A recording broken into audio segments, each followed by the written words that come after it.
ನಮಸ್ಕಾರ. ಬಿಎಂ ಟಿವಿಗೆ ಸ್ವಾಗತ. ನಾನು ಭಾಸ್ಕರ್ ಎಂ. ನಮ್ಮ ಪೂರ್ವಜರು ದೇಶಕ್ಕೆ ಸ್ವಾತಂತ್ರ್ಯ ತಂದು ಕೊಟ್ಟಂತ ಮಹಾತ್ಮ ಗಾಂಧೀಜಿಯವ್ರ ನೇತೃತ್ವದಲ್ಲಿ ಏನ್ ಟೀಮ್ ಇತ್ತು, ಸರ್ದಾರ್ ವಲ್ಲಭಾಯಿ ಪಟೇಲ್ರಾಗಿರ್ಬೋದು, ಮಹಾತ್ಮ ಗಾಂಧೀಜಿಯವ್ರಾಗಿರ್ಬೋದು, ಸಂವಿಧಾನ ಶಿಲ್ಪಿ ಡಾಕ್ಟರ್ ಬಾಬಾ ಸಾಹೇಬ್ ಅಂಬೇಡ್ಕರ್ ಆಗಿರ್ಬೋದು, ಬಾಬು ಜಗಜೀವನ್ ರಾಮ್ರವರಾಗಿರ್ಬೋದು, ಇನ್ನೂ ಅನೇಕ ಮಹನೀಯರು ಎಲ್ಲರೂ ಸೇರಿ ಈ ದೇಶದಲ್ಲಿ ಅಸ್ಪೃಶ್ಯತೆ ತಾಂಡವಾಡ್ತಾ ಇದೆ, ಮನುಷ್ಯರಿಂದ ಮನುಷ್ಯರ ಶೋಷಣೆ ಆಗ್ತಾ ಇದೆ, ಮನುಷ್ಯರಿಂದ ಮನುಷ್ಯರ ಶೋಷಣೆ ಯಾವ ರೀತಿ ಆಗ್ತಾ ಇದೆ ಅಂದ್ರೆ ಮಲಹೊರು ಪದ್ಧತಿ, ಮನುಷ್ಯನ ಮಲಮೂತ್ರವನ್ನ ಕೈಯಿಂದ ಸ್ವಚ್ಛ ಮಾಡಿ ತಲೆ ಮೇಲೆ ಹೊತ್ತು ಹೊರಗಡೆ ಸಾಗಿಸ್ತಕ್ಕಂತ ಕೆಟ್ಟ ಪರಿಸ್ಥಿತಿ ಅವತ್ತು ಇತ್ತು. ರಸ್ತೆ ಬದಿಗೂ ಚಪ್ಪಲಿ ಹೊಲಿದು ಒಂದ್ ಹೊತ್ತು ಊಟಕ್ಕಾಗಿ ಗತಿ ಇಲ್ಲದೆ ಬದುಕ್ತಂತವ್ರ ಪರಿಸ್ಥಿತಿನೂ ಇತ್ತು. ಕಸ ಗೂಡಿಸಿ ಗಟಾರ್ ಬಳಿದು ಸ್ವಚ್ಛ ಮಾಡಿ ಜೀವನ ಮಾಡತಕ್ಕಂಥವ್ರ ಸಂಖ್ಯೆ ಬಹಳ ದೊಡ್ಡ ಸಂಖ್ಯೆಯಲ್ಲಿ ಇತ್ತು. ಅದಕ್ಕಾಗಿ ನಮ್ಮ ಸಂವಿಧಾನ ಕರ್ತರು ಡಾಕ್ಟರ್ ಬಾಬಾ ಸಾಹೇಬ್ ಅಂಬೇಡ್ಕರ್ ಅವರ ನೇತೃತ್ವದಲ್ಲಿ ಒಂದು ನಿರ್ಣಯವನ್ನು ಮಾಡಿದರು. ಈ ಜನಾಂಗವನ್ನ ಮೇಲೆತ್ತಬೇಕಾದ್ರೆ ಆರ್ಥಿಕವಾಗಿ, ಸಾಮಾಜಿಕವಾಗಿ, ಶೈಕ್ಷಣಿಕವಾಗಿ ಮೇಲೆತ್ತುವುದರ ಜೊತೆಯಲ್ಲಿ ಅಸ್ಪೃಶ್ಯತೆ ಕಳಂಕವನ್ನ ತೊಡೆದು ಹಾಕಲಿಕ್ಕೆ ಪ್ರಯತ್ನ ಮಾಡಿದ ಪ್ರತಿಫಲನೆ 1950ರ ಮೀಸಲಾತಿ ಸೌಲಭ್ಯ. SC ಮತ್ತು ST ಜನಾಂಗ. SC ST ಮೀಸಲಾತಿ ಆದೇಶ 1950ರಲ್ಲಿ SCಯಲ್ಲಿ 6 ಜಾತಿಗಳಿದ್ದು, STಯಲ್ಲಿ 6 ಜಾತಿಗಳಿದ್ದು. ಇಂದು SCಯಲ್ಲಿ 101 ಜಾತಿಗಳಾಗಿದಾವ, STಯಲ್ಲಿ 56 ಜಾತಿಗಳಾಗಿದಾವ. ಅದರ ಪರಿಣಾಮ ಯಾರು ತುಳಿತಕ್ಕೊಳಗಾದವ್ರಿದ್ರು ಅವ್ರಿಗೆ ಉಳಿದವ್ರ ಜೊತೆಯಲ್ಲಿ ಪೈಪೋಟಿ ಮಾಡಲಿಕ್ಕೆ ಸಾಧ್ಯ ಆಗಲಿಲ್ಲ. ಅದರ ಪರಿಣಾಮವಾಗಿ ದಕ್ಷಿಣ ಭಾರತದಲ್ಲಿ ಮಾದಿಗರ ಮೀಸಲಾತಿ ಹೋರಾಟ ಅಂತ ಹೇಳಿ ಆಂಧ್ರದಿಂದ ಶುರುವಾಯಿತು. ಆ ಶುರು ಆದದ್ರ ಪರಿಣಾಮ ಕರ್ನಾಟಕದಲ್ಲೂ ಮಾದಿಗರ ಮೀಸಲಾತಿ ಹೋರಾಟ ಅಂತ ಹೇಳಿ ಪ್ರಾರಂಭ ಆಯಿತು. ಆವಾಗ SM ಕೃಷ್ಣ ಅವರು ಮುಖ್ಯಮಂತ್ರಿ ಇದ್ದರು ರಾಜ್ಯದಲ್ಲಿ.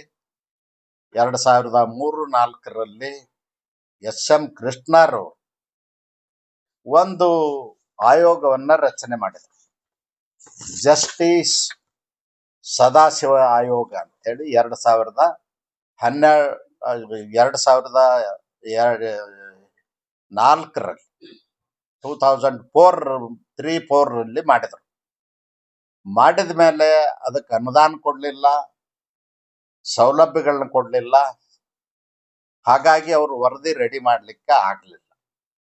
ನಂತರ 2018ರಲ್ಲಿ ನಮ್ಮ ಸರ್ಕಾರ ಅಧಿಕಾರಕ್ಕೆ ಬಂದ ಮೇಲೆ, ಯಡಿಯೂರಪ್ಪನವ್ರು ಮುಖ್ಯಮಂತ್ರಿ ಆದ್ಮೇಲೆ, ನ್ಯಾಯಮೂರ್ತಿ ಸದಾಶಿವಯ್ಯನವರು ನನಗೆ ಹೇಳಿದ್ರು, ನೋಡ್ರಿ ನಿಮ್ಮ ಸಮಾಜದ ಮೀಸಲಾತಿ ಹೋರಾಟದ ಕಮಿಷನ್ಗೆ ನಾನು ರಾಜೀನಾಮೆ ಕೊಡ್ತಾ ಇದ್ದೀನಿ. ಯಾಕೆ ಸರ್ ಅಂತ ಕೇಳಿದಾಗ ಅನುದಾನ ಕೊಟ್ಟಿಲ್ಲ, ಸೌಲಭ್ಯಗಳನ್ನು ಕೊಟ್ಟಿಲ್ಲ, ಹೀಗಾಗಿ ನಾನು ಏನ್ ಮಾಡುದು, ಖಾಲಿ ಕೂತೀನಿ, ಅದಕ್ಕಾಗಿ ರಾಜೀನಾಮೆ ಕೊಡ್ತೀನಿ. ಅವಾಗ ಯಡಿಯೂರಪ್ಪನವ್ರ ಹತ್ರ ಹೋಗಿ ರಿಕ್ವೆಸ್ಟ್ ಮಾಡಿದಾಗ ಹೀಗಾಗಿದೆ ಸರ್ ಅಂತೇಳಿ.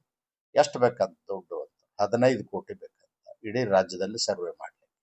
ಆಯ್ತು, 13 ಕೋಟಿ ಈಗಲೇ ರಿಲೀಸ್ ಮಾಡ್ರಿ ಅಂತ ಹೇಳಿ ಫೈನಾನ್ಸ್ ಸೆಕ್ರೆಟರಿ ಕರೆದು 13 ಕೋಟಿ ರೂಪಾಯಿ ರಿಲೀಸ್ ಮಾಡಿಸಿದ್ದರ ಪರಿಣಾಮ ಸದಾಶಿವಯ್ಯನವರು ಇಡೀ ರಾಜ್ಯದ 29,000 ಹಳ್ಳಿಗಳಿಗೂ ಸರ್ವೆ ಮಾಡಿಸಿ ತಂದು ವರದಿಯನ್ನ 2012ರಲ್ಲಿ ಕೊಟ್ಟರು. ಕೊಟ್ಟ ಮೇಲೆ ಆ ವರದಿಯನ್ನ ಎಕ್ಸೆಪ್ಟ್ ಮಾಡ್ಲಿಕ್ಕೆ ನಮಗ್ ಆಗ್ಲಿಲ್ಲ. ನಾನು ಮಂತ್ರಿ ಇದ್ದೆ, ಯಡಿಯೂರಪ್ಪನವರೇ ಮುಖ್ಯಮಂತ್ರಿ. ಯಾಕೆ ಆಗ್ಲಿಲ್ಲ ಅಂದ್ರೆ ನಮಗ್ ಬಹುಮತನೇ ಇರ್ಲಿಲ್ಲ. 4 ಜನ ಬೇರೆಯವ್ರನ್ನ ಇಂಡಿಪೆಂಡೆಂಟ್ ತಗೊಂಡು ಸರ್ಕಾರ ಮಾಡಿದ್ವಿ.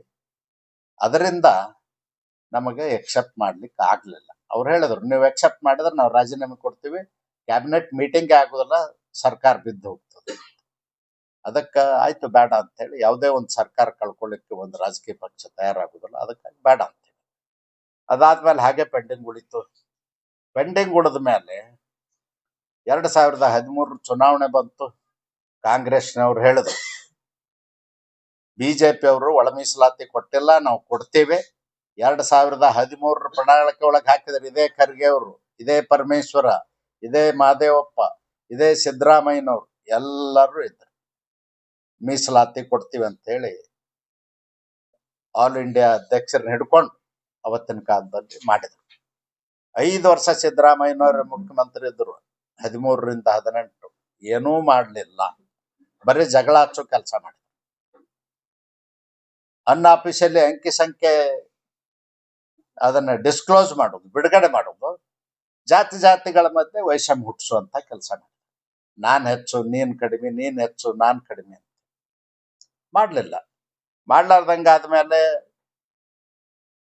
ಕಾಂಗ್ರೆಸ್ನವ್ರು ಇನ್ನೊಂದು ಏನು ಬಹಳ ದೊಡ್ಡ ಕೆಟ್ಟ ಕೆಲಸ ಮಾಡಿದಾರೆ ಅಂದ್ರೆ, ಒಡ್ರು ಮತ್ತು ಲಂಬಾಣಿ ಕೊರಚ ಜನಾಂಗದವ್ರನ್ನ, ಕೊರವರನ್ನ ಎಸ್ಸಿ ಪಟ್ಟಿಯಿಂದ ತೆಗೆದು ಹಾಕ್ಲಿಕ್ಕೆ ಹುನ್ನಾರ ಮಾಡಿದಾರೆ ಬಿಜೆಪಿ ಅವರು. ಅಪಪ್ರಚಾರ ಮಾಡಿದ್ರು. ಅಪಪ್ರಚಾರದಾಗ ನಮ್ಮ ಹೆಸರು ಎಳತ್ತಂದ್ರು. ಆದ್ರೆ ನಾವು ಯಾವುದೇ ಅಂತ ಹುನ್ನಾರ ಮಾಡಿರ್ಲಿಲ್ಲ.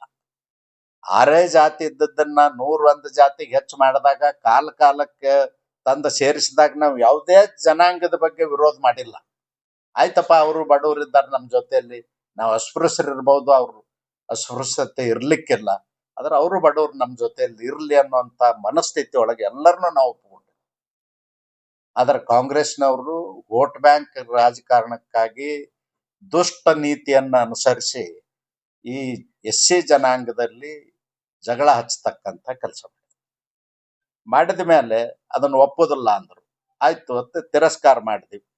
ತಿರಸ್ಕಾರ ಮಾಡಿ ಮಾಧುಸ್ವಾಮಿ ಕಮಿಟಿ ಮಾಡಿದ್ವಿ. ಕಮಿಟಿ ಒಳಗ ಎಲ್ಲಾ ಜಾತಿಯವ್ರನ್ನ ಹಾಕ್ಸಿದೆ. ನಾನೇ ಕೂತು ಕಮಿಟಿ, ನನ್ನೇ ಚೇರ್ಮನ್ ಮಾಡಿದ್ರು ಬಸವರಾಜ ಬೊಮ್ಮಾಯಿ ಅವರು. ಬೇಡ ಅಂತ ಹೇಳಿದ್ ನಾನೊಂದು ಜಾತಿಗೆ ಸೇರಿದ್ರಿಂದ ಉಳಿದವ್ರಿಗೆ ಸಂಶಯ ಆಗೋದು ಬೇಡ, ಅದಕ್ಕಾಗಿ ಬೇರೆ ಅವ್ರನ್ನ ಮಾಡೋಣ. ಬೇರೆ ಅವ್ರನ್ನ ಮಾಡ್ಬೇಕಾದ್ರೆ ನೀವು ಸೀನಿಯರ್ ಹೆಂಗ್ ಮಾಡೋದು, ನಮ್ಮ ಮಾಧುಸ್ವಾಮಿ ಅವರು ಕಾನೂನು ಮಂತ್ರಿ ಮಾಡ್ಬಿಡಿ.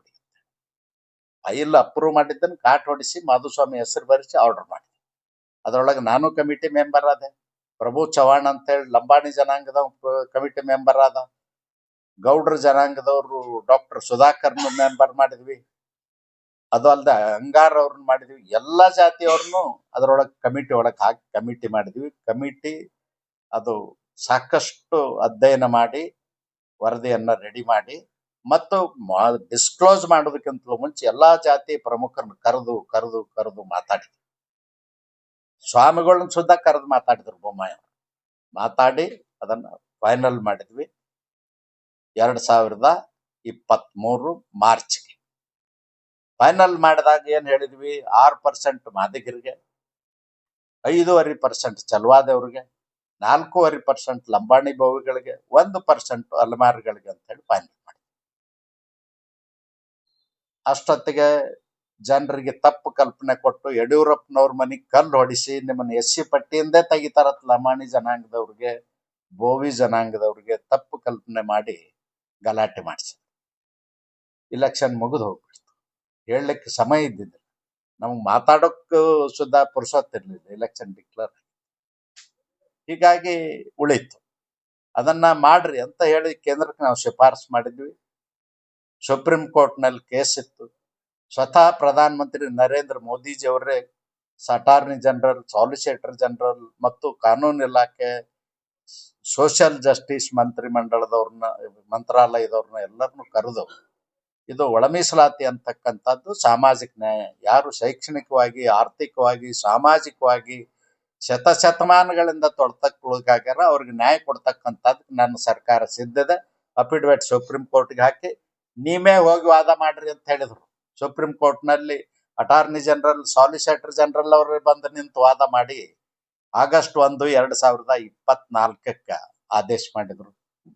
ಆ ಆದೇಶವನ್ನ ನಮ್ಮ ನೆರೆ ರಾಜ್ಯ ತೆಲಂಗಾಣ, ಆಂಧ್ರದವರು ಈಗಾಗಲೇ ಜಾರಿ ಮಾಡಿದ್ರು, ಹರಿಯಾಣದವ್ರು ಜಾರಿ ಮಾಡಿದ್ರು, ಪಂಜಾಬ್ದವ್ರು ಜಾರಿ ಮಾಡಿದ್ರು, ತಮಿಳ್ನಾಡಿನವ್ರು ಜಾರಿ ಮಾಡಿದ್ರು. ಆದ್ರೆ ಕರ್ನಾಟಕದವ್ರು ಇಲ್ಲ. ಕರ್ನಾಟಕದವ್ರು ಯಾಕೆ ಇಲ್ಲ ಅಂದ್ರೆ ಕರ್ನಾಟಕದವ್ರಿಗೆ ಈ ದಲಿತರ ಉದ್ಧಾರ ಬೇಡಾಗಿದೆ, ದಲಿತರ ಏಳಿಗೆ ಬೇಡಾಗಿದೆ. ಸಿದ್ದರಾಮಯ್ಯನವ್ರು ಇದೇ ಗಿಮಿಕ್ ಮಾಡ್ಕೊಂಡು ಬಂದಾರ. ನಾನು ಸಿದ್ದರಾಮಯ್ಯನವ್ರು ಕೇಳ್ತೇನೆ, ನಿಮ್ಗೆ 2013 ಪ್ರಣಾಳಿಕೆ ಒಳಗೆ ನೀವು ಕಾಂಗ್ರೆಸ್ದವ್ರು ಹೇಳಿದಿರಿ, 2023 ಪ್ರಣಾಳಿಕೆ ಒಳಗೆ ಕರಾರುವಕ್ಕಾಗಿ ಹೇಳಿದಿರಿ, ನಮಗ್ ಓಟ್ ಹಾಕಿ ನಾವು ಆರಿಸಿ ಬಂದ ಮೊದಲನೇ ಕ್ಯಾಬಿನೆಟ್ ನಲ್ಲೇ ಈ ಒಳ ಮೀಸಲಾತಿ ಜಾರಿ ಮಾಡ್ತೀವಿ ಅಂತ ಹೇಳಿದ್ರಿ. ನುಡಿದಂತ ನಡೆಯುವ ಸರ್ಕಾರ ಅಲ್ಲ ಅಂದ ಸಿದ್ದರಾಮಯ್ಯನವ್ರೆ, ನಿಮ್ಮದು ನುಡಿದಂತ ನಡೆಯುವ ಸರ್ಕಾರ ಅಲ್ಲ. ಜಾತಿಗಳ ಮಧ್ಯೆ ವಿಷಬೀಜ ಬಿತ್ತಿ ರಸ್ತೆಗಿಳಿಸಿ ಅವ್ರನ್ನ ಹೋರಾಟ ಮಾಡಿಸಿ ಚಲ್ಲಾಟ ಮಾಡ್ತಾ ಇದ್ರಿ. ಇದನ್ನು ಸಹಿಸ್ಲಿಕ್ಕೆ ಸಾಧ್ಯ ಇಲ್ಲ. ಸರ್ಕಾರ ಇದೆ.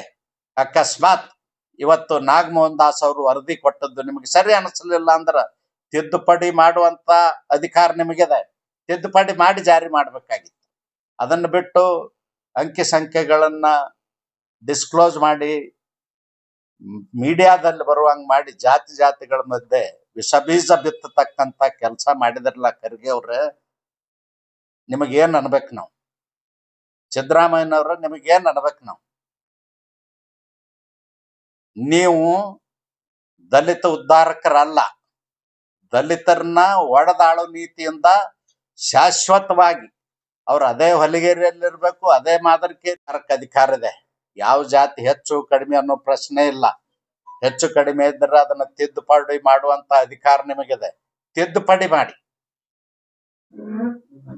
ಜಾರಿಗೆ ತಗೊಂಡ್ ಬರ್ರಿ.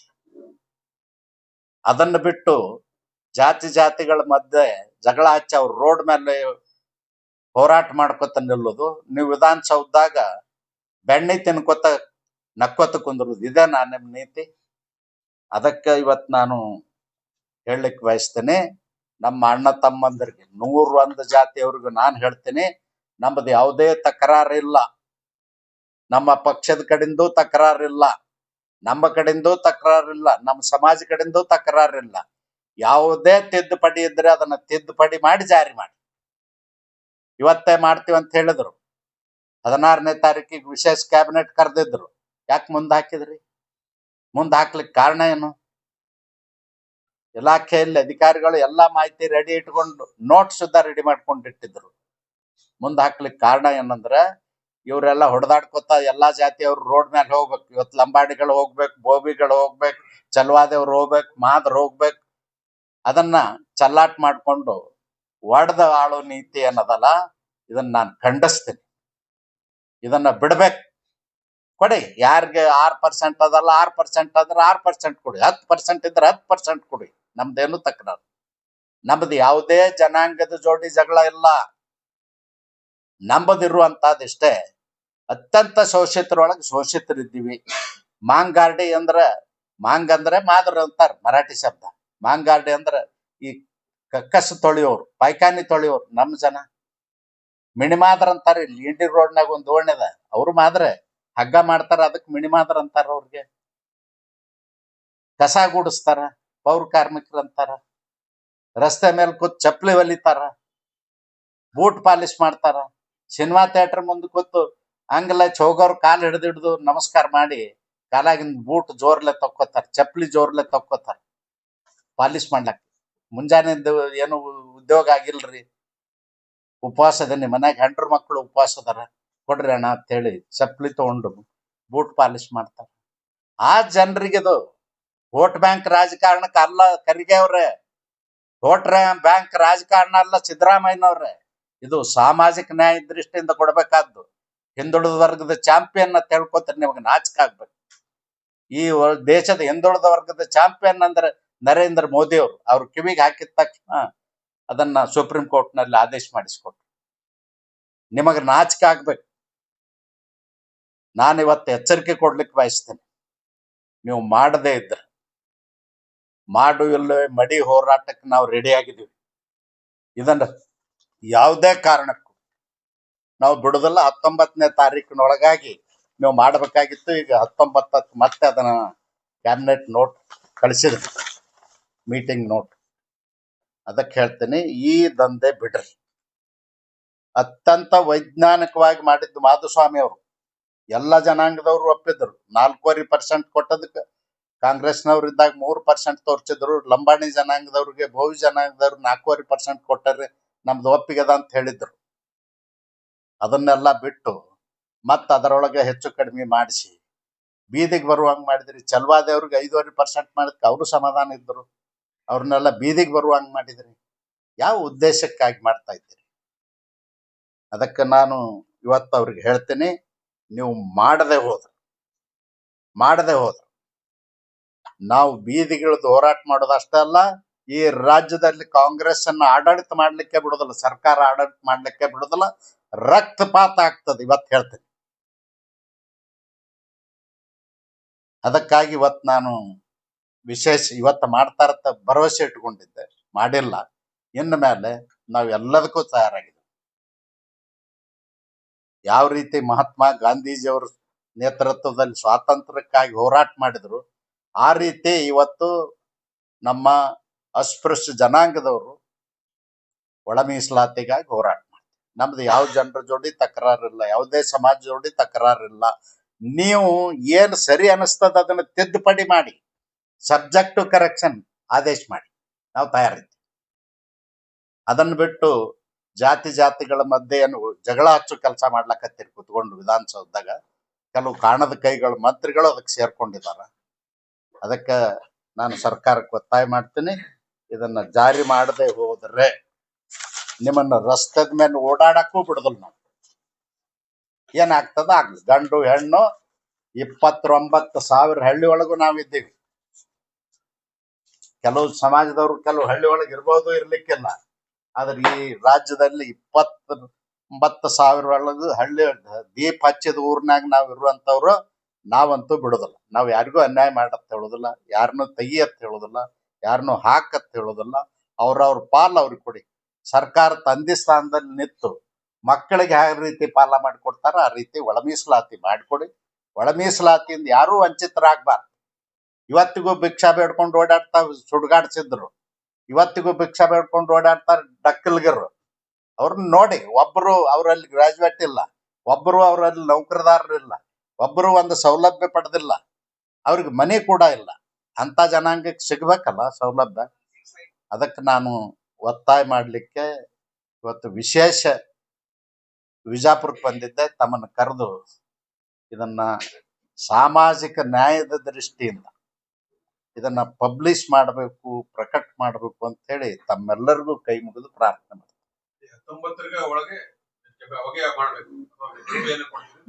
ಕ್ಯಾಬಿನೆಟ್ ಅದನ್ನ ಮುಂದೆ ಹಾಕಿದಾರ. ಪ್ರಿಫೋನ್ ಮಾಡ್ಕೊಂಡು ನಾಳೆನೆ ಮಾಡ್ಲಿ, ಬೇಕಾದಾಗ ಮಾಡ್ಲಿ. ಆದ್ರೆ ಮುಂದೆ ಹಾಕುವಂತದ್ದು, ಮತ್ತೊಂದು ಕಮಿಟಿ ಮಾಡುವಂತದ್ದು, ಕುಂಟ ನೆಪ ಒಡ್ಡುದನ್ನ ಬಿಡಿ. ನಾವು ತಯಾರಿದ್ದೀವಿ, ಎಲ್ಲದಕ್ಕೂ ತಯಾರಿದ್ದೀವಿ. ಯಾರು ಹೆಚ್ಚದೀವಿ ಅಂತಾರ ಅವ್ರಿಗೆ ಹೆಚ್ಚಿದ್ರೆ ಹೆಚ್ಚು ಕೊಡಿ, ನಮ್ದೇನು ತಕರಾರು. ಏನೂ ಆಗಿಲ್ಲ. ನಾಗಮೋಹನ್ ದಾಸ್ ಅವರು ವರದಿ ಯಾವ ಆಧಾರದ ಮೇಲೆ ಮಾಡಿದಾರಂದ್ರೆ ನಿಮಗೆ ಹೇಳ್ತೀನಿ. ನಾಗಮೋಹನ್ ದಾಸರು ಮಾಡಿದಂತ ವರದಿ ಗುಂಪುಗಳನ್ನ ಅವ್ರು ಮಾಡಿರೋದು ಬೇರೆ ಯಾವ ಉದ್ದೇಶದಿಂದ ಅಲ್ಲ. ಅವರು ಹಿಂದುಳಿಯುವಿಕೆ ಆಧಾರದ ಮೇಲಿಂದ ಮಾಡಿದ್ದಾರೆ. ಸಂವಿಧಾನದ ಆಶಯ ಏನದ? ಯಾರು ಶೋಷಿತರಿದ್ದಾರೋ, ಯಾರು ಹಿಂದುಳಿದವ್ರು ಇದ್ದಾರೋ ಅವ್ರಿಗೆ ಸಿಗ್ಬೇಕನ್ನೋದು, ಅವ್ರ ಮೇಲೆ ಎತ್ತಬೇಕನ್ನೋದು. ಸುಪ್ರೀಂ ಕೋರ್ಟ್ ಆದೇಶ 2024 ಆಗಸ್ಟ್ 1ನೇ ತಾರೀಕಿಗೆ ಏನ್ ಮಾಡಿದಾರ ಅದು ಅದೇ ಇದೆ. ಅದರ ಪ್ರಕಾರ ಅವ್ರು ಏನ್ ಮಾಡಿದಾರ, ಗ್ರೂಪ್ಗಳನ್ನ ಮಾಡಿದ್ದು. ಒಂದು ಗ್ರೂಪ್ ಹೆಚ್ಚಿಗೆ ಮಾಡಿದಾರೆ. ಅತ್ಯಂತ ಹಿಂದುಳಿದ ಅಸ್ಪೃಶ್ಯ ಸಮುದಾಯ, ಅಸ್ಪೃಶ್ಯರೊಳಗೆ ಅತ್ಯಂತ ಹಿಂದುಳಿದವ್ರಿಗೆ 1% ಮಾಡಿದಾರೆ. ನಾ ಹೇಳಿದ್ನಲ್ಲ, ಈಗ ಅಲೆಮಾರಿಗಳು ಓಡಾಡ್ತಾ ಇದ್ದಾವೆ, ಎಲ್ಲೂ ಮನಿ ಇಲ್ಲ, ಮಠ ಇಲ್ಲ, ಅವ್ರ ಅಡ್ರೆಸ್ಸೇ ಇಲ್ಲ, ಅಂತವ್ರು ಇದ್ದಾರೆ.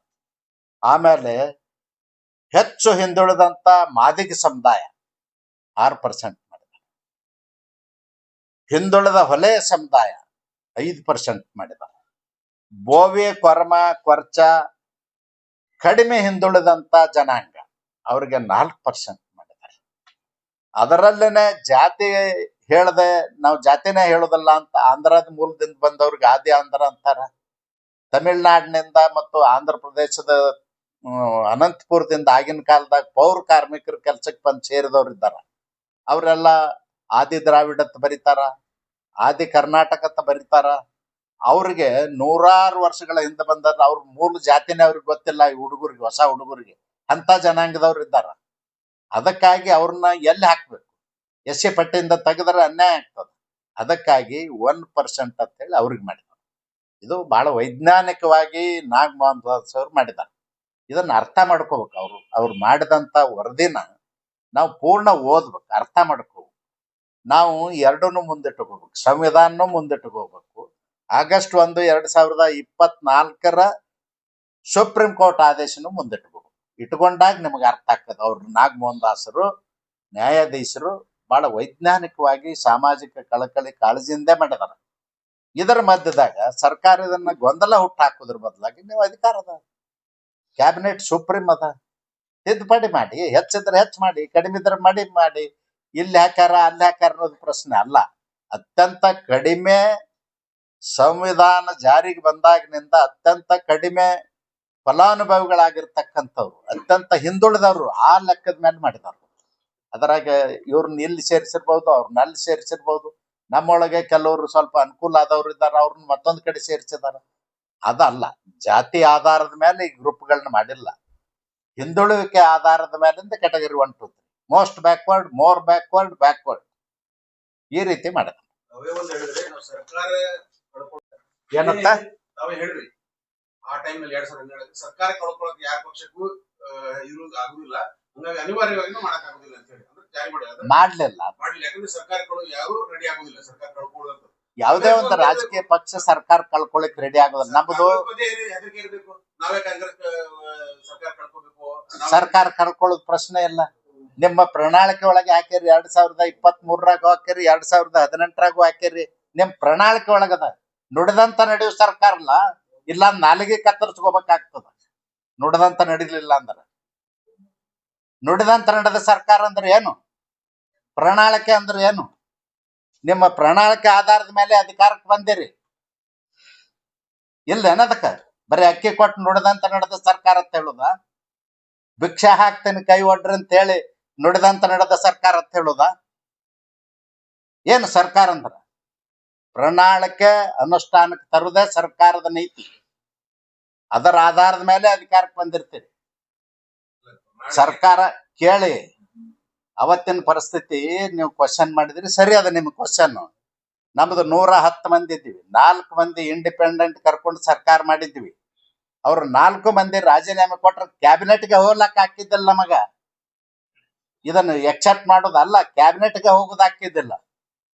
ಸರ್ಕಾರ ಬಹುಮತ ಕಳ್ಕೊತಂದ್ರೆ ಹೋಗ್ತೀರಿ ಹಂಗೆ ಕ್ಯಾಬಿನೆಟ್ಗೆ? ನಿಮ್ ಕ್ಯಾಬಿನೆಟ್ ಇರ್ತಿದ್ದಲ್ಲ, ನಿಮ್ ಸರ್ಕಾರ ಇರ್ತಿದ್ದಿಲ್ಲ. ಅದಕ್ಕೆ ಯಾವುದೇ ಒಂದು ರಾಜಕೀಯ ಪಕ್ಷ ಸರ್ಕಾರ ಕಳ್ಕೊಳ್ಳಿಕ್ ರೆಡಿ ಆಗುದಲ್ಲ ಅಂತ ಉದಾಹರಣೆಗೆ ಹೇಳಿದೆ ನಾನು. ಇವ್ರು ಕಳ್ಕೊಳ್ಳುವಂತ ಪರಿಸ್ಥಿತಿ ಏನಿಲ್ಲ. ನಿಮ್ ಪ್ರಣಾಳಿಕೆ ಒಳಗೆ ಹಾಕಿರಿ. ಮತ್ತೆ ಹಂಗಾದ್ರೆ ಪ್ರಣಾಳಿಕೆ ಒಳಗೆ ಹಾಕಿದ್ದು ನಮಗ್ ತಪ್ಪಾಗ್ಯದ ನಾಡಿನ ಜನರ ಕ್ಷಮಾ ಕೇಳ್ರಿ. ಪ್ರಣಾಳಿಕೆ ಅಂದ್ರೆ ಸುಮಾರು ಪಕ್ಷಗಳು ಪ್ರಣಾಳಿಕೆಗಳು ಹೇಳಿದ್ ಬೇರೆ, ಮಾಡಿದ್ದು ಮಾಡಿಲ್ಲ. ಪಕ್ಷದಲ್ಲಿ ಸಿಗ್ತಾವ, ಎಲ್ಲಾ ಪಕ್ಷದಲ್ಲಿ ಪ್ರಶ್ನೆ ಅಲ್ಲ. ಸಿಗ್ತಾವ ನೋಡ್ರಿ, ಇದು ಎಲ್ಲಾ ಪಕ್ಷಗಳನ್ನ ಯೋಜನೆಗಳನ್ನ ಹೇಳುವಂತದ ಅಲ್ಲ. ಇದು ಸಾಮಾಜಿಕ ನ್ಯಾಯ, 1000 ವರ್ಷದ ಹೋರಾಟದ. ಇದಕ್ಕ ಬಸವಣ್ಣ ಹುಟ್ಟಿದ ನೆಲ ಇದು. ಈ ನೆಲದಿಂದನೇ ಸಾಮಾಜಿಕ ನ್ಯಾಯದ ಹೋರಾಟ ಶುರು ಆದದ್ದು. 900 ವರ್ಷದ ಇತಿಹಾಸದ ಈ ಹೋರಾಟಕ್ಕೆ ಸಿದ್ದರಾಮಯ್ಯ ಹುಟ್ಟಿದ ಮೇಲೆ, ನಾ ಹುಟ್ಟಿದ ಮೇಲೆ ಬಂದಿಲ್ಲ. ಅದು 900 ವರ್ಷದ ಇತಿಹಾಸದ. ಅದಕ್ಕ ಇದು ವೋಟ್ ಬ್ಯಾಂಕ್ ರಾಜಕಾರಣಕ್ಕಲ್ಲ. ವೋಟ್ ಬ್ಯಾಂಕ್ ರಾಜಕಾರಣಕ್ಕಾದ್ರ ಮೀಸಲಾತಿ ಕೊಡೋ ಅಗತ್ಯನೇ ಇದ್ದಿದ್ದಿಲ್ಲ. ಬಹುಸಂಖ್ಯಾತರಿಗೆ ಇಟ್ಕೊಂಡ್ರೆ ವೋಟ್ ಬ್ಯಾಂಕ್ ರಾಜಕಾರಣ ಮಾಡ್ಕೊಂಡು ಹೋಗ್ಬೋದಾಗಿತ್ತು. ಸಂವಿಧಾನದಲ್ಲಿ ಮೀಸಲಾತಿ ಸೌಲಭ್ಯ ಯಾಕೆ ಕೊಟ್ರು? ವೋಟ್ ಬ್ಯಾಂಕ್ ರಾಜಕಾರಣಕ್ಕೆ ಅಲ್ಲ. ಇದನ್ನ ನಾವು ಅರ್ಥ ಮಾಡ್ಕೊಳ್ಬೇಕು. ಅವ್ರು ಹೇಳ್ಬಿಡ್ಲಿ, ನಮಗ್ ಮಾಡಕ್ ಆಗುದಿಲ್ಲ.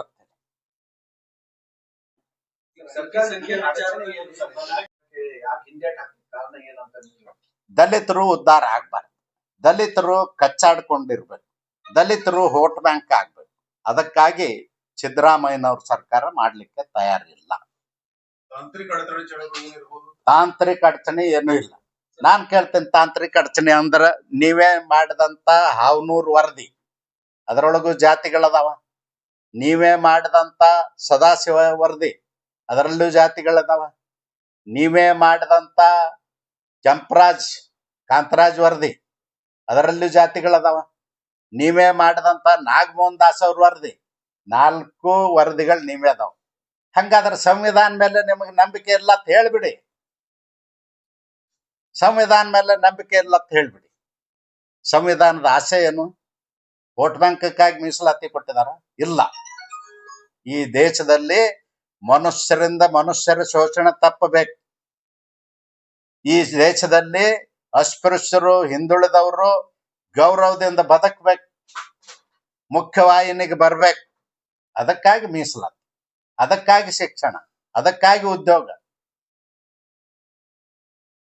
ಅದಕ್ಕೆ ನಾನು ತಮಗೆ ವಿನಂತಿ ಏನ್ ಮಾಡೋದಂದ್ರ, ಇದನ್ನು ಯಥಾವತ್ತಾಗಿ ನೀವು ಬರ್ಬಿಡಿ. ನಮ್ಮದು ಏನೂ ತಕರಾರು, ನೀವು ತಿದ್ದುಪಡಿ ಮಾಡಿ ಜಾರಿ ಮಾಡಿ. ಇಲ್ಲ ಮಾಧುಸ್ವಾಮಿ ವರದಿ ಎಕ್ಸೆಪ್ಟಬಲ್ ಅದು, ಎಲ್ಲಾ ಕಮ್ಯುನಿಟಿಗೆ ಮಾಡಿಬಿಡಿ.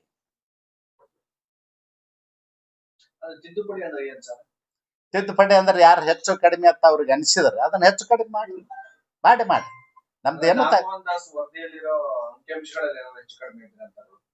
ಅಲ್ಲ, ಎದರೊಳಗ ಅವ್ರಿಗೆ ಸರಿ ಅನಿಸ್ತದ ಅದನ್ನ ತಿದ್ದುಪಡಿ ಮಾಡತ್ ಹೇಳಿ. 4 ವರದಿಗಳು ಅವ್ರ ಕಣ್ಣು ಮುಂದೆ ಅದ. 5 ವರದಿ ಒಳಗ 4 ವರದಿಗಳನ್ನ ಕಾಂಗ್ರೆಸ್ನವರೇ ಮಾಡಿರ್ತಕ್ಕಂಥದ್ದು. ಒಂದೇ ಒಂದು ಮಾಧುಸ್ವಾಮಿ ವರದಿ ನಾವು ಮಾಡಿದ್ದು ಬಿಜೆಪಿ ಅವರು. ಯಾವ್ದಾದ್ರೂ ಎಕ್ಸೆಪ್ಟ್ ಮಾಡಿ, ಯಾವ ಅಂಶನೂ ತಿದ್ದುಪಡಿ ಮಾಡಿ ಜಾರಿ ಮಾಡಿ. ಈಗ ಹಾಗಾಗ್ಯದಂದ್ರ 3 ಮಂದಿ ಊಟ ಮಾಡ್ಕೊತ ಕುಂದ್ರದು, ಒಬ್ಬ ನೋಡ್ಕೊತ ಕುಂದ್ರದಾಗ್ಯದ.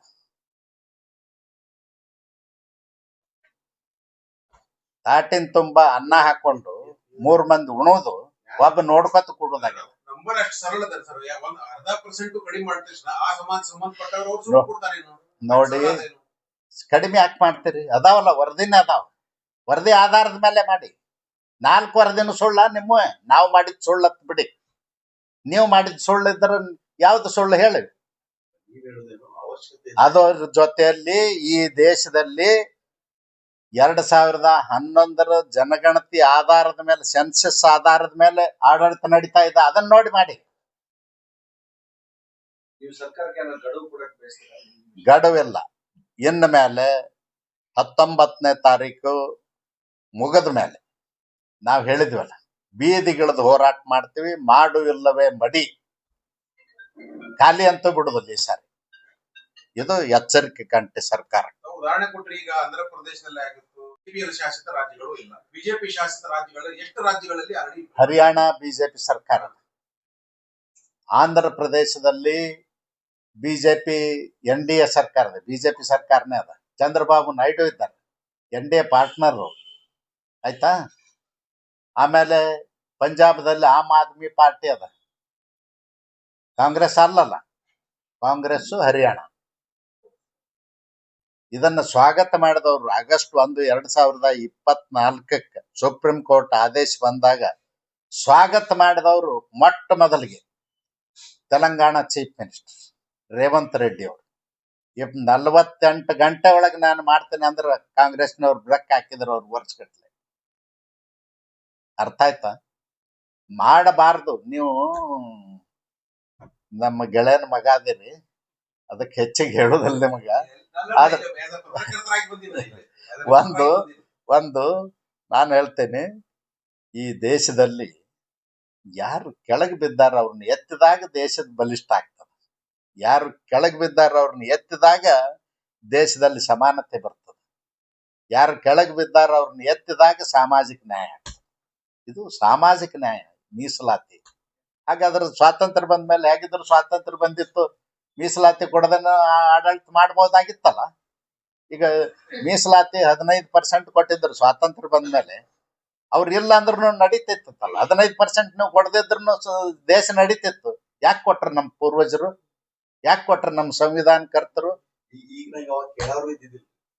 ಅದಕ್ಕೆ ನಾನೇನ್ ಹೇಳ್ತೀನಿ, ನಾವು ಬಾಬಾ ಸಾಹೇಬರು ಒಂದು ಮಾತು ಹೇಳಿದಾರೆ, ಅಂಬೇಡ್ಕರ್ ಏನ್ ಹೇಳಿದಾರಂದ್ರ, ಈ ಸಮಾಜ ಸೇವೆಯಲ್ಲಿರುವ ಆಡಳಿತ ಮಾಡುವವರು ಪ್ರಾಣಿಗಳಂತೆ, ಪಕ್ಷಿಗಳಂತೆ ತಮ್ಮ ಮಕ್ಕಳನ್ನೇ ಬದುಕಿಸೋದು ದೊಡ್ಡ ಮಾತಲ್ಲ. ಮನುಷ್ಯ ಕುಲದಲ್ಲಿ ಹುಟ್ಟಿದ ಮೇಲೆ ಸಮಾಜಕ್ಕಾಗಿ ಏನಾದರೂ ಮಾಡಬೇಕು. ಅದಕ್ಕಾಗಿ ನಾನು ನೆಹರು ಮಂತ್ರಿ ಮಂಡಲದಿಂದ ಹೊರಗೆ ಬಂದು ಸಮಾಜಕ್ಕಾಗಿ ಹೋರಾಟ ಮಾಡ್ತೇನೆ ಅಂತ ಹೇಳಿದ. ಸರಿಗ 19 ಕೊಟ್ರಿ ಹೋರಾಟ ಏನು ಸಮುದಾಯದ ಪರ ಆಗ್ತದೋ ಆ ಸಮುದಾಯದ ಪರವಾಗಿ ಬಿಜೆಪಿ ಎಲ್ಲ ಬಿಜೆಪಿ ಅಂತ ಏನಿಲ್ಲ, ಎಲ್ಲರೂ ಕೈ ಜೋಡಿಸ್ಬೋದು, ಪಕ್ಷಾತೀತವಾಗಿ ಪಕ್ಷಾತೀತವಾಗಿ ಹೋರಾಟ ಮಾಡ್ತೀವಿ. ಇದು ಸಾಮಾಜಿಕ ನ್ಯಾಯ, ಸಮಾಜದ ಪ್ರಶ್ನೆ, ಸಮಾಜದ ಸಮಸ್ಯೆ. ಇದು ಪೊಲಿಟಿಕಲ್ ಪಾರ್ಟಿ ಸಮಸ್ಯೆ ಅಲ್ಲ. ನಾನು ಮೊದಲೇ ನಿಮ್ಗೆ ಹೇಳಿದ್ದೀನಿ, ವೋಟ್ ಬ್ಯಾಂಕ್ ರಾಜಕಾರಣಕ್ಕಾಗಿ ಅಲ್ಲ. ನಿಮ್ಮ ಅನುಭವ ಪ್ರಕಾರ 19ನೇ ತಾರೀಕಿನ ಲಾಟ್ ಕೊಟ್ಟಾಗ ಅಲ್ಲಿ ಮತ್ತ ಜಾರಿ ಮಾಡ್ತಾರೋ ಮತ್ತೆ ಏನಾರೇ ಕುಂಟ ನೆಪ ಹಾಕಿದ್ರಲ್ಲ, ಇವತ್ತೇ ಮಾಡ್ತೇವೆ ನಾವು ಎಷ್ಟೊತ್ತಿದ್ರು ಅಂತ ಹೇಳಿ ಅವತ್ತದು ಗಲಾಟೆ ಮಾಡೋರನ್ನ ಬಿಡಿಸಿದ್ರು. 12ನೇ ತಾರೀಕಿಗೆ ಮೀಟಿಂಗ್ ಇತ್ತು ಬೆಂಗಳೂರಿನಲ್ಲಿ. 19 ಪದೇ ಆಗ್ಬೋದು ಅಂತೀರಿ? 16ಕ್ಕೆ ಮಾಡಿದ್ರು. 19ಕ್ಕೆ ಈಗ ಉಳ್ದವ್ರನ್ನೆಲ್ಲ ಹುರಿದುಂಬಿಸಿ ರಸ್ತೆಗಳಿಸಿ ಹೋರಾಟ ಮಾಡ್ಕೊಂಡು ಹೊಡೆದಾಡ್ಕೊತ ಹೋಗ್ರಿ.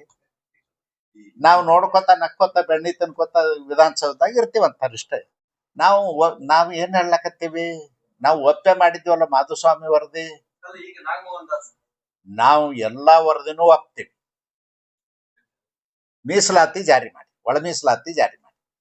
ಯಾರು ನಮಗೆ ಸಿಕ್ಕಿಲ್ಲ ರಸ್ತೆ ಮೇಲೆ ಉಪವಾಸ ನಿಂತಿವತ್ತು ಕಣ್ಣೀರ್ ಹಾಕ್ಬಾರ್ದು, ಜಾರಿ ಮಾಡಿ. ಮಧುಸ್ವಾಮಿ ಅವರ ವರದಿಗೂ 10 ವರ್ಷದ ಕಾಲವಾಕ್ಷ ಆಗಿದ್ರೆ ಅಲ್ಲಿ ಪಾಪ್ಯುಲೇಷನ್ ಹಿಂದೆ ಮುಂದೆ ಆಗಿರ್ಬೋದಲ್ಲ. ಪಾಪ್ಯುಲೇಷನ್ ಹಿಂದೆ ಮುಂದಾದ್ರೆ ನಿಮ್ಮ ಜನಸಂಖ್ಯೆ ಆಧಾರದ ಮೇಲೆ ದೇಶದ್ದೇ ಆಗಿರ್ತದ. ನೀವು ಪಾಪ್ಯುಲೇಷನ್ ಏನ್ ಮತ್ ದಿನ ಪಾಪ್ಯುಲೇಷನ್ ಈ ವರದಿ ಕೊಟ್ಟ ಮೇಲೆ ಈಗ 1ನೇ ತಾರೀಕಿಗೆ ಕೊಟ್ಟಿದ್ರು ಅವ್ರು ವರದಿ, 4ನೇ ತಾರೀಕಿಗೆ ಕೊಟ್ಟಾರ, ಆಗಸ್ಟ್ 4ನೇ. ಮತ್ತೆ ಈಗ ವಾರದಾಗ ಹುಟ್ಟಾರಲ್ಲ ಅಂದ್ರೆ ಏನ್ ಮಾಡೋದು? ಮತ್ತೆ ಈಗ ವಾರದಾಗ ಹುಟ್ಟಿದಾರಲ್ಲ, ಬಾಳ ಮಂದಿ ಹುಟ್ಟಿದಾರ, ಅದಕ್ಕ ವರದಿನ ಬಿಟ್ಬಿಡುದ? ಆಗಲ್ಲ. ಗ್ಯಾಪ್ 10 ವರ್ಷ ಜಾಸ್ತಿ ಆಗ್ತದೆ. 10 ವರ್ಷದ ಗ್ಯಾಪ್ ಆದ್ಮೇಲೆ 3 ಆಗ್ಯಾವಲ್ಲ. ಮತ್ತ ಈಗ ಸದಾಶಿವ ಆಯೋಗದ 2012ರಲ್ಲಿ ವರದಿ ಕೊಟ್ಟ ಮೇಲೆ 3 ಆಗ್ಯಾವ. ಮತ್ತ ಮಾಧುಸ್ವಾಮಿದಾಗಿದೆ, ನಾಗಮೋಹನ್ ದಾಸ್ದಾಗಿದೆ, ಆಗಿದಾವಲ್ಲ. ಅದಕ್ಕ ಕಾಂತರಾಜದಾಗಿದೆ. ಕಾಂತರಾಜ್ ಏನವ್ರು ಎಸ್ಸಿ ಅಲ್ಲ, ಕುರುಬ ಜನಾಂಗಕ್ಕೆ ಸೇರಿದವ್ರು, ಅವ್ರು ಕೊಟ್ಟಾರ. ಅವ್ರೇನ್ ಸುಳ್ಳು ಕೊಟ್ರ? ದೇವರಾಜ ಅರಸ ಕಾಲದಲ್ಲಿ ಹಾವನೂರ್ ಅವ್ರು ಕೊಟ್ರು, ಅವ್ರು ಸುಳ್ಳು ಕೊಟ್ರ? ಅತ್ಯಂತ ವೈಜ್ಞಾನಿಕವಾಗೇ ಮಾಡಿದಾರೆ, ಎಲ್ಲರ ಕಾಲದಲ್ಲೂ ಆಗಿದೆ. ಅದರ ಆಟ ಆಡೋದೇನಂದ್ರೆ ಮೋಸದ ಆಟ. ಕಾಂಗ್ರೆಸ್ನವ್ರು ಅವ್ರ ಅಧಿಕಾರಕ್ಕೆ ಬಂದಾಗ ಇದನ್ನೇ ಹೇಳ್ತಾರೆ, ಮೋಸದ ಆಟ ಅಲ್ಲ ಇದು. ಮಾಡಿ ನುಡ್ದಂತ ನಡೆದಿವಿ ಅಂದಿರಲ್ಲ, ನಿಮ್ ಪ್ರಣಾಳಿಕೆ ಒಳಗೆ ಹೇಳಿದ್ರಿ. ನಮಗ 2018ರಾಗ ಸಿದ್ದರಾಮಯ್ಯನವ್ರ ಸರ್ಕಾರ ಸೋತಾಗ ಏನ್ ಹೇಳಿದ್ರಿ ಸಿದ್ದರಾಮಯ್ಯನವ್ರು? ಈ ರಾಜ್ಯದಲ್ಲಿ ಮಾತ್ರ ನನ್ಗೆ ಓಟ್ ಹಾಕ್ಲಿಲ್ಲ, ಲೆಫ್ಟ್ನವ್ರು ನನ್ಗೆ ಓಟ್ ಹಾಕ್ಲಿಲ್ಲ, ಅದಕ್ಕಾಗಿ ನನ್ನ ಸರ್ಕಾರ ಹೋಯ್ತು ಅಂತ ಹೇಳಿ ಪ್ರೆಸ್ ಕರೆದು ಹೇಳಿದ್ರು. ಇವತ್ತಿಗೂ ವಿಡಿಯೋ ಅದಾವಲ್ಲ, ಅಕ್ಷಣ ವಿಡಿಯೋಗಳು ನೀವೇ ತೋರಿಸಿದ್ದು ಅದಾವ, ನೀವೇ ಪ್ರಕಟ ಮಾಡಿದ್ದು ಅದಾವ. ಸೋನಿಯಾ ಗಾಂಧಿಗೆ, ರಾಹುಲ್ ಗಾಂಧಿಗೆ ವರದಿ ಕೊಟ್ರು ಹೋಗಿ ದಿಲ್ಲಿಗೆ, ಈ ಜನಾಂಗ ನನ್ಗೆ ಓಟ್ ಹಾಕ್ಲಾರ್ದಕ್ಕೆ, ಒಳ ಮೀಸಲಾತಿ ಜಾರಿ ಮಾಡ್ಲಾರ್ದಕ್ಕೆ ನಾನು ಸೋತೆ ಅಂತ. ಅದಕ್ಕ ಇದು ಸಾಮಾಜಿಕ ನ್ಯಾಯ, ಇದು ಏನೂ ಅಲ್ಲ. ಮತ್ತೆ ನಮ್ಮ ಮಕ್ಕಳಿಗಾಗೆ ನಾವು ಬದುಕುದಾದ್ರ ನಾನು ಕೇಳ್ತೀನಿ, ಬಾಬಾ ಸಾಹೇಬ್ರು ಏನ್ ಹೇಳಿದಾರ? ಪಶು ಪಕ್ಷಿ ಪ್ರಾಣಿಗಳು ತಮ್ಮ ಮಕ್ಕಳನ್ನ ಬದುಕಿಸ್ತಾವ, ಮನುಷ್ಯರಾದ ನಾವು ಸಮಾಜಕ್ಕೆ ಏನು ಮಾಡದೇ ಇದ್ರ ಅದನ್ನೇ ಹೇಳಿದ. ಅದನ್ನೇ ನೆನಪು ಮಾಡಿಕೊಡು ಪ್ರಯತ್ನ ಮಾಡ್ತೀವಿ. ನುಡಿದಂತ ನಡೆದೇವಂತೀರಿ, ನೆನಪು ಮಾಡಿಕೊಡು ಪ್ರಯತ್ನ ಮಾಡಿ. ನಿಮ್ಮ 2023 ಪ್ರಣಾಳಿಕೆ ನೆನಪು ಮಾಡಿಕೊಡ್ತೀನಿ, 2013 ಪ್ರಣಾಳಿಕೆ ನೆನಪು ಮಾಡಿ. ಎಸ್ ಸರ್, ಇದನ್ನ ಒಂದೇ ವರದಿ ಮಾಡಿ, ಉಳಿದದ್ದು ಎಲ್ಲ ಇದ್ದು ವಿಷಯ ಹೇಳುದು ಬೇಡ. ಏನ್ ಹೇಳ್ಬೇಕು ಹೇಳಿ ನೀವೇ. ಒಂದು ನಿಮಗೆ ಹೇಳ್ತೀನಿ, ಇದನ್ನ ಮತ್ತೆ ಇದಕ್ಕೆ ಮಾತು ಕೊಡ್ಬೇಕ್ರಿಪ್ಪ. ನಾವೇನಂತೆ ನಿಮಗ್ ಮೊದಲೇ ಮಾಡಿ ಎಲ್ಲದಕ್ಕೂ ಅಲ್ಲ, ಪೊಲಿಟಿಕಲ್ಗೆ ಜಾಸ್ತಿ ನನಗೇನು ಇದು ಬೇಕಾಗಿಲ್ಲ ಇವತ್ತೇನು. ಇದಕ್ಕೆ ಒಂದು ಯಾವ್ದ್ರ ಬಗ್ಗೆ ಕೇಳಿದ್ರಿ?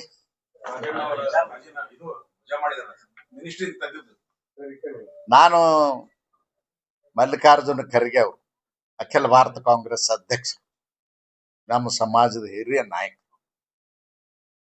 ಸಿದ್ದರಾಮಯ್ಯನವರು ಹಿಂದುಳಿದ ವರ್ಗದ ಚಾಂಪಿಯನ್ ಅಂತ ಹೇಳಿ ಹೇಳ್ತಾರ, ಹೇಳ್ಕೋತಾರ. ಅವ್ರಿಗೆ ನನ್ನ ಪ್ರಶ್ನೆ ಇಷ್ಟೇ, ಸತ್ಯನ ನಿಮಗೆ ಅರಗಿಸ್ಕೊಳ್ಳಿಕ್ಕೆ ಆಗುದಿಲ್ಲ. ರಾಹುಲ್ ಗಾಂಧಿ ಚೌರ ಬೀಸು ಸಲುವಾಗಿ KN ರಾಜಣ್ಣನ ವಜಾ ಮಾಡಿದ್ರಿ ಮಂತ್ರಿಮಂಡಲದಲ್ಲಿ. ಹಾಗಾದ್ರೆ ಇನ್ನೂ ಸತ್ಯ ಹೇಳದಂತ 4 ಮಂದಿ ಹೆಸರು ಹೇಳ್ತೀನಿ. ರಾಯ್ ರೆಡ್ಡಿ ಅವರು ಸತ್ಯ ಹೇಳಿದ್ರಲ್ಲ, BR ಪಾಟೀಲ್ ಆಳಂದ್ ಸತ್ಯ ಹೇಳಿದ್ರಲ್ಲ, ಶಿವಗಂಗಾ MLA ಸತ್ಯ ಹೇಳಿದ್ರಲ್ಲ, ನಮ್ಮ ನೆರೆ ತಾಲೂಕಿನವರು ರಾಜು ಕಾಗೆ ಅವರು ನೆರೆ ಜಿಲ್ಲೆಯವರು ಅವ್ರು ಸತ್ಯ ಹೇಳಿದ್ರಲ್ಲ. ಮತ್ತೆ ಅವ್ರನ್ನ ಯಾಕೆ ವಜಾ ಮಾಡ್ಲಿಲ್ಲ? ಅವರು ಒಂದೊಂದು ಹುದ್ದೆದಾಗ ಅದಾರ, MLA ಅಷ್ಟ ಅಲ್ಲ ಹುದ್ದೆದಾಗ ಅದಾರ. ಇವತ್ತು ಬಸವರಾಜ ರಾಯ್ ರೆಡ್ಡಿ ಅವರು economic adviser to chief minister,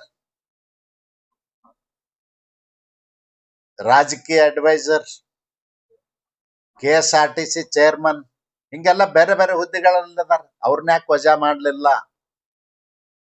ದಲಿತರ ಬಗ್ಗೆ ಮೊಸಳೆ ಕಣ್ಣೀರು ಸುರಿಸೋದು ಅಷ್ಟೇ ನಿಮ್ಗೆ ಗೊತ್ತು. ಅವ್ರನ್ನ ವಜಾ ಮಾಡ್ಬಿಡ್ಬೇಕಾಗಿತ್ತು, ಯಾಕೆ ಮಾಡ್ಲಿಲ್ಲ? ದಲಿತರು ಬೆನ್ನ ಸತ್ತವ್ರು, SC ST ಜನಾಂಗಕ್ಕೆ ಯಾರು ಕೇಳುವವ್ರಿಲ್ಲ. ಅವ್ರನ್ನ ಯಾವ ರೀತಿ ಬೇಕಾದ ರೀತಿ ನಡೆಸ್ಕೊಳ್ಳುವುದೇ ಕಾಂಗ್ರೆಸ್ ನೀತಿ ಅಂತ ನಾನು ಖಂಡಿಸ್ತೀನಿ.